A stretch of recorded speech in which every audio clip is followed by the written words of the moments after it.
Hello বন্ধুরা, আজকে বানাবো ফুলকপি আলু দিয়ে পোলাও।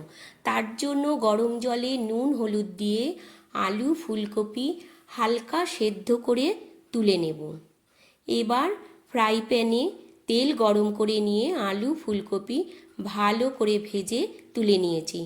আবারও খানিকটা তেল গরম করে নিয়ে এর মধ্যে দিয়ে দেব একটা শুকনো লঙ্কা, তেজপাতা, দারুচিনি, এলাচ আর লবঙ্গ হালকা একটু ভেজে নিয়ে আগে থেকে রেডি করে রাখা মশলাটা ঢেলে দিচ্ছি।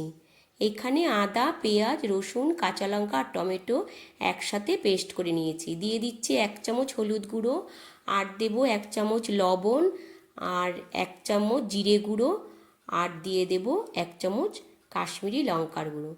এবার ভালো করে মশলা কষিয়ে নেব। মশলা কষানো কিছুটা হয়ে গেলেই আগে থেকে ভেজে রাখা আলুটা দিয়ে দিচ্ছি। আলু দিয়ে আবার খানিকটা আলুর সাথে কষিয়ে নিয়েছি।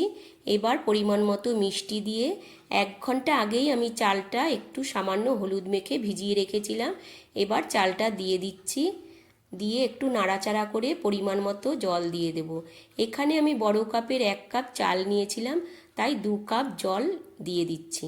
এবার দিয়ে দেব কিছু কাজু বাদাম আর কয়েকটা গোটা কাঁচা লঙ্কা দিয়ে 10 মিনিটের মতো গ্যাসের ফ্লেমটা কমিয়ে আমি ঢাকা দিয়ে রাখব। এবার দেখো 10 মিনিট ঢাকা দিয়ে রাখছি। 10 মিনিট হয়ে গেছে।